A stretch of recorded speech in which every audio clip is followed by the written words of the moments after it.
नमस्कार प्यारे दर्शकों, मैं आपका ज्योतिष मित्र आदित्य द्विवेदी। अगर आप अपनी कुंडली का परामर्श चाहते हैं, अपने प्रश्नों के उत्तर चाहते हैं, समस्याओं का समाधान चाहते हैं, खराब ग्रह दशाओं के उपाय जानना चाहते हैं, कुंडली मिलान करवाना चाहते हैं या किसी शुभ मुहूर्त के बारे में जानकारी लेना चाहते हैं, तो आप हमारे नंबर पर हमें कॉल कर सकते हैं या व्हाट्सएप मैसेज कर सकते हैं।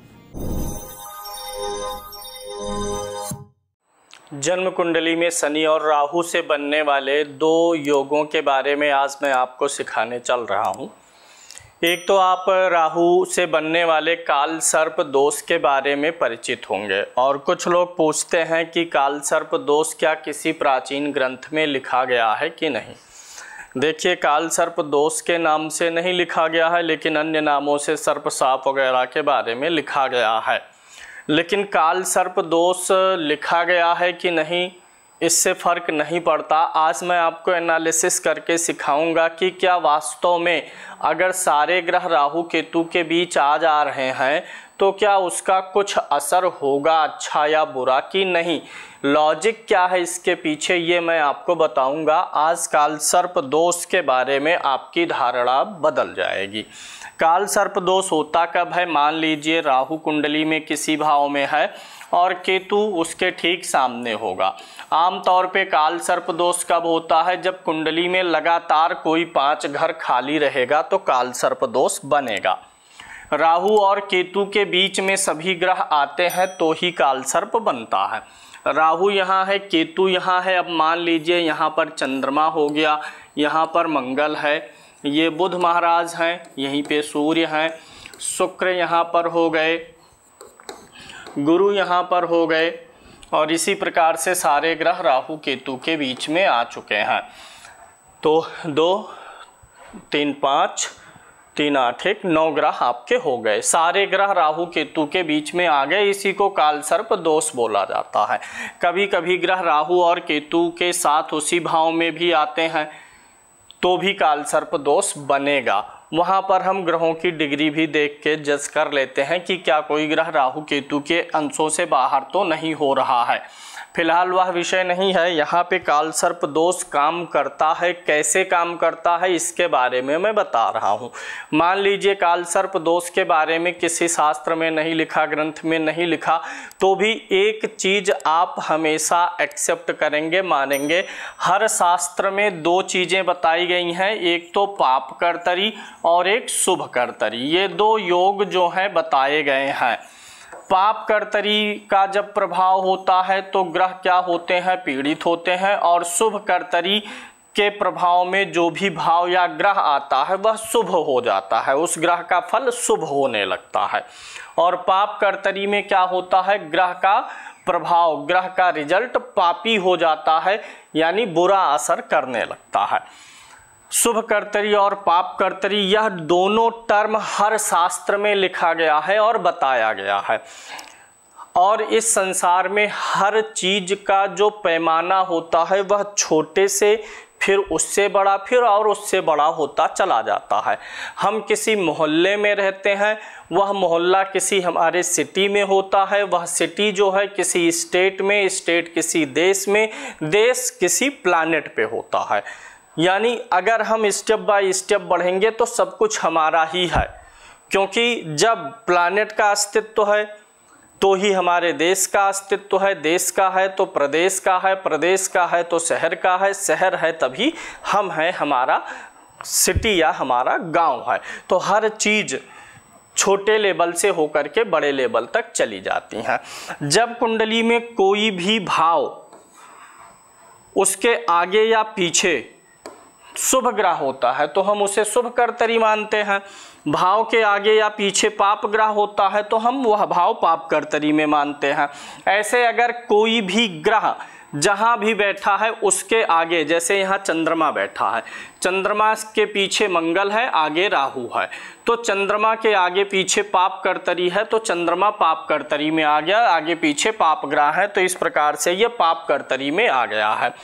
ऐसे यहाँ पर क्या हुआ है कि चंद्रमा भी पाप कर्तरी में है, क्योंकि चंद्रमा राहु और मंगल के बीच में है और ये तृतीय भाव भी पाप कर्तरी में आ गया है। तो कोई भाव पाप कर्तरी में आ सकता है और भाव में बैठा हुआ ग्रह आ सकता है।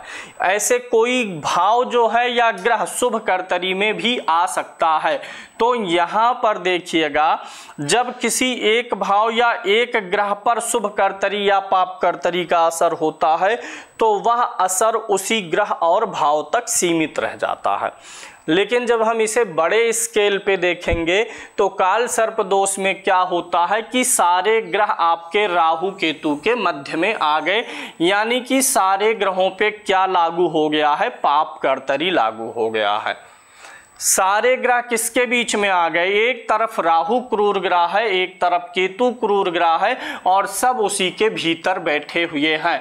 भीतर कोई हो सकता है शुभ कर्तरी में हो, कैसा हो, अलग अलग स्थितियां होंगी। लेकिन जब बड़े स्केल पे आकर के देखेंगे तब सारे ग्रहों पे कौन सा दोष लागू हो रहा है, पाप कर्तरी लागू हो रहा है। तो इसीलिए ज्योतिष हमेशा एक रिसर्च का विषय रही है और ज्योतिष क्या, हर चीज रिसर्च का विषय है। समय समय पे नई चीजें आती रहती हैं।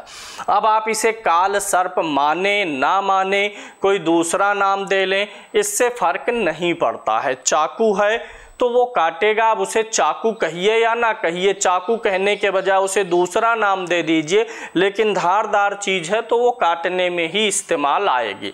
तो शास्त्र में कहीं काल सर्प नहीं लिखा गया है, पुराने तो छोड़ दीजिए, काल सर्प ना कहिए, दूसरा नाम दे लीजिए। लेकिन ये तो आपको दिख ही गया ना कि काल सर्प में क्या होता है कि सारे ग्रह पाप कर्तरी में आ जाते हैं एक साथ। इसे पूर्ण पाप कर्तरी बोल दीजिए, काल सर्प बोल दीजिए। अब इसे काल सर्प नाम दे दिया गया ताकि जानने में आसानी रहे। जब भी काल सर्प कोई बोले आपकी कुंडली में है तो समझ जाइए कि मेरी कुंडली के सारे ग्रह जो हैं वो पाप कर्तरी में फंसे हुए हैं। सभी ग्रह राहु और केतु के मध्य, दो क्रूर ग्रहों के मध्य में फंस गए हैं। अब इसे काल सर्प इसीलिए बोल दिया गया क्योंकि राहु क्या होता है और केतु क्या होता है, इन दोनों को जब हम मिला देते हैं तो ये राहु केतु सर्प ही होते हैं। ये सर्प का मुख है, ये सर्प का पूंछ है। तो सर्प का मुख और पूंछ मिल जाता है तो पूर्ण सर्प बना। और सर्प, सांप किसका प्रतीक होता है, काल का, तो काल सर्प बोल दिया गया। अब इसे काल सर्प बोलें ना बोलें लेकिन प्रभाव रहेगा, क्योंकि कुंडली के सारे ग्रह जो हैं दो क्रूर ग्रहों के बीच में आ चुके हैं, पाप कर्तरी योग बन चुका है। इसी चीज को मैं दूसरे तरीके से बताता हूं कि काल सर्प ना भी हो, कोई दूसरा, जैसे यहाँ पे आपने शनि को लिया हुआ है, इस शनि को हम हटा देते हैं, यहां से शनि को हटा दिया और शनि को यहां पर कर दिए। अब भी इस कुंडली में क्या हो रहा है, एक तरफ राहु है, दूसरी तरफ शनि है और सारे ग्रह राहु और शनि के बीच में ही है। यानी पुनः एक तरफ क्रूर ग्रह राहु है, एक तरफ क्रूर ग्रह शनि है। अब भी वही पाप कर्तरी योग बना हुआ है। तो काल सर्प के लिए ही स्पेशली नहीं है कि काल सर्प होगा, सारे ग्रह राहु केतु के बीच में होंगे तो परेशानी देंगे। यह योग भी परेशानी देगा क्योंकि सारे ग्रह राहु और केतु के एक तरफ ही बैठ चुके हैं और बीच में कोई गैप वगैरह बहुत कम बना है, नहीं बना है, तो भी असर आएगा। अब इस दोष को, जैसे एक तरफ राहु है दूसरी तरफ शनि है, या शनि को वहां से हटा दिए यहां कर देते हैं, तब क्या हो जाएगा, एक तरफ केतु है और एक तरफ शनि है, सारे ग्रह इनके मध्य में है, तो भी पाप कर्तरी बना हुआ है। अब क्या है, आज ये चीज मैंने आपको बता दिया कि राहु केतु के बीच सारे ग्रह है तो पाप कर्तरी है। लेकिन अगर सारे ग्रह राहु शनि के बीच में है, केतु शनि के बीच में है, तो भी यही योग बन रहा है पाप कर्तरी वाला। तो इसे समझना आसान हो जाए, इसके लिए हम क्या कर सकते हैं, कोई नाम ही तो देना पड़ेगा। नाम दे दिया जाता है तब चीज़ों को समझना पहचानना आसान हो जाता है। किसी भी चीज़ का नाम इसीलिए रखा जाता है क्योंकि नाम क्या होती है, पहचान होती है। कैमरे से वीडियो रिकॉर्ड करते हैं लेकिन कैमरे को कैमरा ना कहें तो कैसे बोलेंगे, कि बोलते हैं ना, लाइए कैमरा लाइए रिकॉर्ड करते हैं, माइक लाइए बोलते हैं। तो जब माइक नाम दिया गया तब माइक बोलेंगे तो सब समझ जाएंगे हाँ लाना क्या है। तो इसी प्रकार से नामकरण कर दिया गया ताकि समझना आसान रहे। जब राहु केतु का पाप कर्तरी पूरी कुंडली पर लागू होगा तो काल सर्प, और इसी प्रकार से जब शनि राहु का या शनि केतु का पाप कर्तरी पूरी कुंडली पर लागू होगा तो पैशाचिक योग। राहु भी सेम है, राहु भी काला है और शनि भी काला है, और राहु और शनि के गुणधर्म मिलते हैं। शनि जहाँ पर न्याय के तरफ बढ़ता हुआ ग्रह है, वहीं केतु भ्रम की तरफ बढ़ता हुआ ग्रह है। तो क्या होता है, राहु और शनि के बीच सारे ग्रह आ जाएंगे तो भी पाप कर्तरी लागू है। अब अगर इस योग का कोई नाम ना दें तो ये विद्या जो है आप अगले को जब ट्रांसफ़र करेंगे तो क्या बताएंगे, कोई योग बताएंगे और फिर जब इसको एक्सप्लेन करेंगे तो अगले को समझ में आएगा। तो यह हो जाता है पैशाचिक योग। पैशाचिक योग में क्या होता है, चाहे पैशाचिक हो चाहे कालसर्प हो, अगर कुंडली में सारे ग्रह बध गए हैं तो व्यक्ति के जीवन में ये पाप कर्तरी लागू होने के कारण से जीवन के हर क्षेत्र में व्यक्ति सफल भी हो सकता है, आगे भी जा सकता, लेकिन जीवन में हर कदम पे कांटे चुभेंगे। व्यक्ति जैसे मान लीजिए तरक्की कर रहा है लेकिन उसका स्वास्थ्य उसके जीवन में सबसे बड़ा कांटा बन गया है, पारिवारिक कलह उसके जीवन में कांटा बन गया है, लीगल प्रॉब्लम्स, कोई ना कोई एक कांटा हमेशा उसको पीड़ित करता रहेगा। अगर वह कांटा ना रहे तो व्यक्ति बहुत तेजी से बहुत स्पीड में आगे बढ़ जाए। तो ये काल सर्प दोष जो है, या शनि राहु के मध्य में सारे ग्रहों, केतु शनि के बीच में हो तो भी यह योग बन जाता है। उम्मीद है काल सर्प दोष के पीछे का लॉजिक समझ में आया होगा। क्यों काल सर्प दोष बोला गया, क्यों ये परेशान करता है, कारण है कि इसमें सारे ग्रह पाप कर्तरी में आ जाते हैं। कुछ असर भी होता है, प्रैक्टिकली लाइफ में दिख सकता है। जब किसी की कुंडली में राहु या केतु खराब होगा, अब वह काल सर्प से खराब हो या अन्य स्थितियों से, तो व्यक्ति को बुरे स्वप्न आते हैं। सपने में जो है नदी, पहाड़, झील, शिवलिंग दिखना, सपने में उड़ना, अचानक किसी भंवर जाल में फंसना सपने में, ये सारी चीज़ें आती हैं। कुत्ते का काटना सपने में आ सकता है। तो ये सारी चीज़ें बताती हैं कि कुंडली में केतु गड़बड़ है, केतु और राहु कुंडली में पीड़ित है, व्यक्ति को पीड़ा दे रहे हैं। अब इसी के अपोजिट चलिए, क्योंकि हर चीज़ में अगर कहीं बुरा है तो उसी, जहाँ प्रकाश है तो पीछे अंधकार है, जहाँ अंधकार है आगे प्रकाश भी है। तो ये जो राहु केतु का पाप कर्तरी है, इसी को अपोजिट कर दीजिए। सारे ग्रहों को दो शुभ ग्रहों के बीच में ले आएंगे तो भी अच्छा योग बन जाएगा। राहु है इधर, केतु है इधर, यहाँ पर आपका गुरु बैठा हुआ है और यहाँ पर आपका चंद्रमा बैठा हुआ है, अन्य सारे ग्रह यहाँ पर बैठे हुए हैं। तो क्या होगा कि अब शुभ कर्तरी योग भी बन जाएगा, क्योंकि जो भी सारे प्लैनेट हैं, एक तरफ गुरु है और गुरु और चंद्रमा, तो चंद्रमा से गुरु के बीच में सारे ग्रह आ गए, या गुरु से चंद्रमा के बीच में, दो शुभ ग्रहों के बीच में सारे ग्रह आ गए हैं। तो परिणाम भी अच्छा हो जाएगा, क्योंकि अब यहाँ पर पूर्ण शुभ कर्तरी योग बन रहा है। सारे ग्रह भीतर चाहे जैसे हैं, लेकिन सारे ग्रहों को गुरु ने और चंद्रमा ने अपने लपेटे में ले करके शुभ कर्तरी योग पूर्ण रूप से सभी ग्रहों पर, और वे ग्रह जिन भावों में बैठे हैं उन भावों पर शुभ कर्तरी बना दिया है। तो जहाँ काल सर्प व्यक्ति के जीवन में रुकावट उत्पन्न करेगा, हर काम में बाधा, अब वो काल सर्प लीजिए चाहे कोई भी योग हो, मान लीजिए काल सर्प नहीं है, इधर राहु है, इधर केतु है, यहाँ पे मंगल है, शनि नहीं है, मंगल है, और तब सारे ग्रह पाप कर्तरी में आ गए हैं, तो भी हर काम में रुकावट, विघ्न, बाधा, तकलीफ, संताप की प्राप्ति होगी। उसी का अपोजिट अगर सारे ग्रह दो शुभ ग्रहों के बीच में आ चुके हैं तो कोई भी काम आपका कम प्रयास में ही सफल हो जाएगा। आप गए थे सरकारी ऑफिस में टेंडर के लिए बात करने के लिए, ठेका लेने के लिए, पता चला बहुत उम्मीद से नहीं गए थे, वैसे गए हैं मिलने जुलने और भी लोग लगे हैं, लेकिन पता चला आप कम उम्मीद लेके गए थे और रिजल्ट आपको ज़्यादा प्राप्त हो गया। कब? जब सारे ग्रह दो शुभ ग्रहों के बीच में आ जाएंगे, शुभ कर्तरी बन जाएगा तब। पता चला कोई बिजनेस आपने बस ऐसे ही शुरू किया था कि चलिए ठीक है इससे हमारी रोजी रोटी चलेगी, 4 पैसा आएगा, शुरू किए, पता चला ठेले से आप रेस्टोरेंट होटल तक का सफ़र तय कर ले गए। तो ये योग ऐसा ही असर देता है। यानी अगर आप कुछ भी करते हैं, 2 कदम जीवन की तरफ बढ़ाते हैं तो जीवन आपको 4 कदम आगे खींच के ले जा करके पहुंचा देता है, अगर सारे ग्रह शुभ कर्तरी में है तब। वहीं काल सर्प है या सारे ग्रह 2 क्रूर ग्रहों के बीच में बैठे हैं, तो जब आप 2 कदम चलते हैं तो क्या होता है, फिर अगले 2 कदम पे आपके लिए कांटों का रास्ता मिलता है। फिर जब आप वो 2 कदम पार करेंगे तब फिर 2 चलेंगे, फिर हर 2 कदम पे रास्ते में आपके, रास्ता मतलब जीवन का जो पथ है, जिस मार्ग पे आप जा रहे हैं, थोड़े थोड़े समय पर तकलीफों का सामना करना पड़ता है। अब देखिए, अगर सारे ग्रह 2 शुभ ग्रहों के बीच में हैं तब तो कोई बात नहीं, अच्छा हो गया। लेकिन अब यहाँ पे लोग उपाय जानना चाहेंगे कि अगर सारे ग्रह 2 पाप ग्रहों के बीच में आ रहे हैं तो किया क्या जाए। जैसे काल सर्प के लिए ही देखें, एक तरफ राहु एक तरफ केतु है और सारे ग्रह इसके एक ही तरफ बैठे हुए हैं तो काल सर्प हुआ।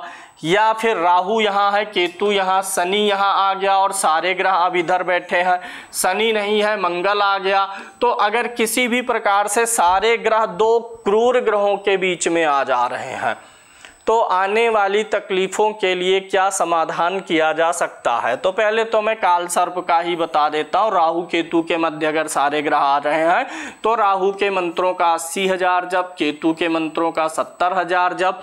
और चूंकि ये नाग बनता है राहु केतु मिल करके, इसलिए नाग गायत्री मंत्र होता है। नौकुलाय विद्महे विषदंताय धीमहि तन्नो सर्पा प्रचोदयात्, इस मंत्र का जाप। और एक होता है नाग सूक्ति या सर्प सूक्ति बोलते हैं, उसका 101 पाठ करके हवन करने से काल सर्प दोष दूर होगा। साथ में राहु के लिए कुछ दान भी कर देना होगा, काला तिल, काला उड़द, काले वस्त्र आदि का दान। अब मान लीजिए राहु केतु के कारण से यह दोष नहीं बना है, राहु एक तरफ है, दूसरी तरफ शनि महाराज आ गए हैं या मंगल आ गए हैं, ये तो उपाय काल सर्प के लिए था। लेकिन अब अगर यह दोष बना हुआ, इधर राहु है इधर शनि है और तब सारे ग्रह बैठे हैं, तब क्या करेंगे।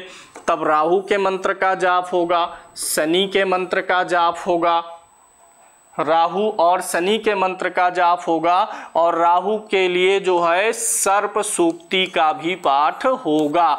मतलब अगर राहु से यह योग बन रहा है, राहु एक तरफ कोई भी ग्रह है तो एक तरफ जो ग्रह होगा उसका मंत्र जाप, शनि है तो शनि का, मंगल है तो मंगल का मंत्र जाप होगा। दूसरी तरफ अगर राहु है तो राहु का मंत्र जाप और सर्प सूक्ति होगा। अब यही शनि यहाँ केतु को छोड़ दे, इधर आ जाए, राहु एक तरफ शनि पड़े और एक तरफ केतु पड़े, अब इसके बीच में सारे ग्रह आएंगे, तब शनि का मंत्र जाप होगा, केतु का मंत्र जाप होगा और सर्प सूक्ति होगा। यानी राहु और केतु दोनों के केस में सर्प सूक्ति का पाठ तो होना ही है। अब इधर मान लीजिए शनि है, शनि के बजाय मंगल आ गया तो अब मंगल का होगा मंत्र जाप, केतु का होगा और सर्प सूक्ति का पाठ होगा और केतु के लिए और मंगल के लिए वस्तुओं का दान होगा। इस प्रकार से आप आज यह समझ पाए होंगे कि काल सर्प दोष को काल सर्प माने या ना माने, नामकरण करें या ना करें, लेकिन यह बात सत्य है कि काल सर्प बनता है तो आपकी कुंडली के सारे ग्रह राहु केतु के मध्य में आते हैं, जिससे पाप कर्तरी योग लागू हो जाता है और पाप कर्तरी योग बुरा असर डालता है, यह सर्व विदित है।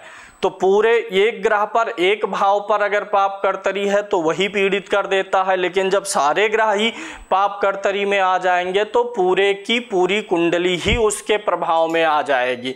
इसलिए पाप कर्तरी योग कह लीजिए चाहे काल सर्प, उपाय और सावधानियां आवश्यक हो जाती हैं।